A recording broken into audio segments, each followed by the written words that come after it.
অষ্টম শ্রেণীর শিক্ষার্থীদের মুনাফা সূত্র সংক্রান্ত সমস্যা নিয়ে আজকে আলোচনা করব। আচ্ছা, প্রথমেই খেয়াল করো তোমরা লাভ এবং ক্ষতি। এখন কথা হচ্ছে যে লাভ কখন হয় আর ক্ষতি কখন হয়।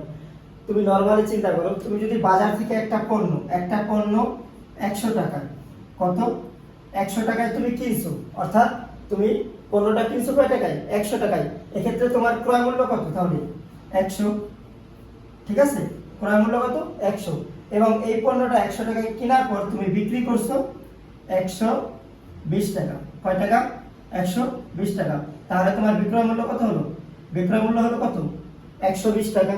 তাহলে ক্রয় মূল্য 100 টাকা, বিক্রয় মূল্য কত? 120 টাকা। তাহলে তোমার এক্ষেত্রে লাভ হয়েছে কয় টাকা?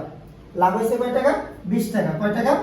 এই যে এই দুটার ভিতরে তোমার লাভ হলো কয় টাকা? 20 টাকা। অর্থাৎ 100 টাকা দিয়ে কেনার পর 120 টাকায় বিক্রি করার পর তোমার লাভ হয়েছে কত? 20 টাকা। এক্ষেত্রে সূত্রটা তাহলে এভাবে আসবে, লাভ সমান কি? বিক্রয় মাইনাস ক্রয়। অর্থাৎ তোমার বিক্রয় মূল্য কত? 120, ক্রয় মূল্য কত? 100। অর্থাৎ ক্রয় মূল্যর চাইতে যদি বিক্রয় মূল্য বেশি হয়, কি হয়? ক্রয় মূল্যর চাইতে ক্রয় মূল্য কি? ক্রয় মূল্যর চাইতে যদি বিক্রয় মূল্য বেশি হয়, তাহলে এক্ষেত্রে আমাদের কি হয়? লাভ। সেম ভাবে যদি এই যে দেখো এই পণ্যটা 120 টাকায়, এবার তোমার কি? ক্রয়, আর এবার হচ্ছে এটা হচ্ছে কি? বিক্রয়। আচ্ছা, এখন তুমি বাজার থেকে একটা পণ্য ক্রয় করছো 120 টাকা এবং বিক্রি করছো কয় টাকায়? বিক্রি করছো কয় টাকায়? 100 টাকায়। এক্ষেত্রে তুমি কি এই যে 20 টাকা, এখানে ব্যবধান কিন্তু বেশি আসতেছে, বাট এই 20 টাকা তোমার কি লস? কি হয়েছে? এটা লস। কেননা তুমি একটু খেয়াল করো যে 120 টাকায় তুমি ক্রয় করছো, বিক্রি করছো কত? 120 টাকা। সরি, হ্যাঁ, 120 টাকায় ক্রয় করছো আর বিক্রি করছো কয় টাকায়? 100 টাকায়। অর্থাৎ এক্ষেত্রে তোমার লস হয়েছে কয় টাকা? 20 টাকা। তাহলে সূত্রটা এইভাবে আসবে যে ক্রয় মূল্য মাইনাস বিক্রয় মূল্য।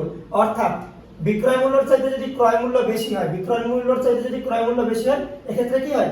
ক্ষতি। কি হয়? ক্ষতি। আচ্ছা, এখন দেখো আই, যে সূত্রটা আমাদের ম্যাক্সিমাম টাইম প্রশ্ন আসতে দেখা যায় এখান থেকে ম্যাক্সিমাম টাইম, ঠিক আছে? আই সমান কি? পিআরএন। আই সমান কি? পিআরএন। এই আই মানে কি? আই হচ্ছে মুনাফা। আই মানে কি? আই হচ্ছে মুনাফা। আর এই যে পিআরএন অথবা পিএনআর একই কথা, ঠিক আছে? এই যে এই পি মানে হচ্ছে কি? আসল। পি মানে কি? আসল, ঠিক আছে? আর এই এন মানে হচ্ছে কি? সময়। এন মানে হচ্ছে সময়। আর এই যে আর মানে হচ্ছে কি? মুনাফার হার। মুনাফার হার। এক্ষেত্রে দেখো এখানে 4টা উপাত্ত আছে। কয়টা? 4টা। এখানে কয়টা? 4টা উপাত্ত।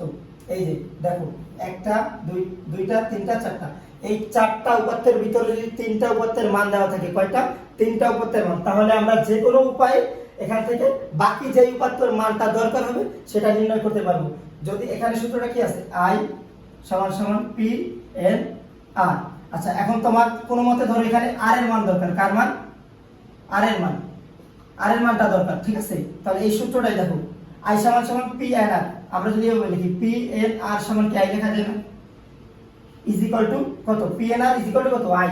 এখন কার মানটা দরকার? আর এর মানটা। তাহলে আরটাকে যদি রেখে দেই, আর এখানে আগে থেকে কত আছে? আই। তাহলে আইটা কই থাকবে? উপরে। আর এই পি আর এন, এই পি আর এন এখানে কি অবস্থা আছে? গুণ।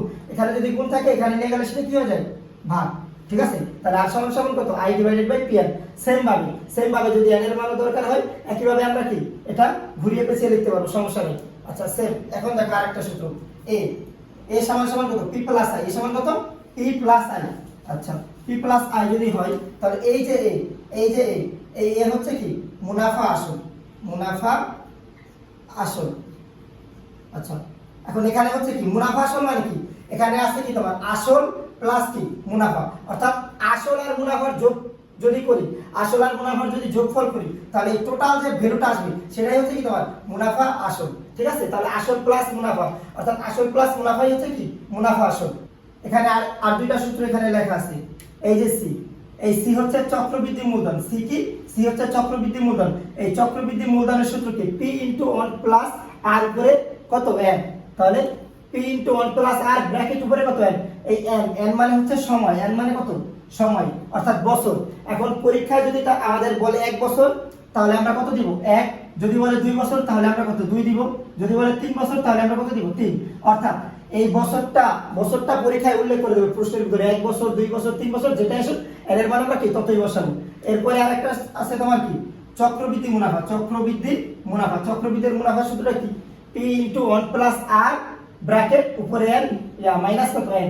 এখানে p মানে কি, p মানে সে আগের মতই মূলধন, আর এই p হচ্ছে প্রারম্ভিক মূলধন প্রারম্ভিক মূলধন একই আছে, সমস্যা নেই। আচ্ছা এই সূত্রটা একটু ভাঙানো যায় কিভাবে, যদি একটু চিন্তা করো, এখানে যদি আমরা p আর p কমন নিই, p আর p কি করি কমন নেই, তাহলে কি থাকি p সেকেন্ড ব্র্যাকেট 1 প্লাস কত r, 1 প্লাস r উপরে কত আছে n মাইনাস, দেখো কমন মানে কি ভাগ, তাহলে p আর p যদি কমনই নেই তাহলে এখানে কি p আর p তো কাটাই চলে যায়, শুধু কত থাকে এতটুকু মাইনাসের মাইনাস, p আর p কাটা গেলে কত থাকে 1, কত থাকে 1, ঠিক আছে। তাহলে এই সূত্র আর এই সূত্র কি একই সূত্র, অর্থাৎ চক্রবৃদ্ধি মুনাফা p * 1 + r উপরে ব্র্যাকেট উপরে n মাইনাস 1, অথবা p second bracket 1 + r first bracket উপরে কত n মাইনাস 1, ঠিক আছে। জাস্ট